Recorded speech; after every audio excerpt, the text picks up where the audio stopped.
Hello बच्चों, let's read the question. The question is saying what do you mean by genetic code is universal. मतलब कि genetic code universal होता है, इस statement से आप क्या समझते हैं? तो आइए देखते हैं इसका की concept. Properties of genetic code. तो अगर हम जेनेटिक कोड की प्रॉपर्टीज की बात करें तो इसमें कुछ प्रॉपर्टीज होती है, जैसे कि ट्रिपलेट ट्रिपलेट कोड होता है. ये मतलब हमेशा 3 के फॉर्म में प्रेजेंट होता है, चाहे UAA हो या UGC हो. उसके अलावा इसकी क्या होता है, ये नॉन एम्बिगुअस होता है. नॉन एम्बिगुअस का मतलब क्या होता है?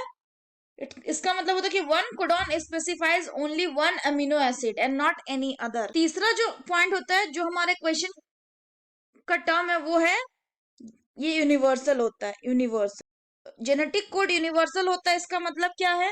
यूनिवर्सल मतलब होता है कि the genetic code is applicable universally.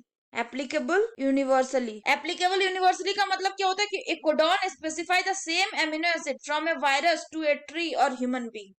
मतलब क्या हुआ, यानी कि एक जो कोडॉन होगा, वो कोडॉन वायरस में भी जो एमिनो एसिड कोड करेगा, वही एमिनो एसिड ह्यूमन बीइंग में भी कोड करेगा.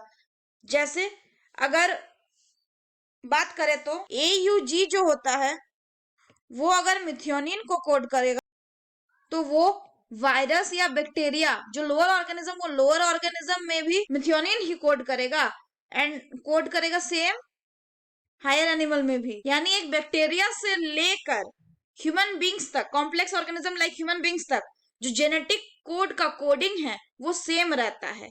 अगर कोई भी एक जेनेटिक कोड एक पर्टिकुलर एमिनो एसिड को किसी लोअर ऑर्गेनिज्म में कोड कर रहा है, तो वही जो कोडॉन है वो ही एमिनो एसिड को कोड करेगा किसी हायर एनिमल्स में.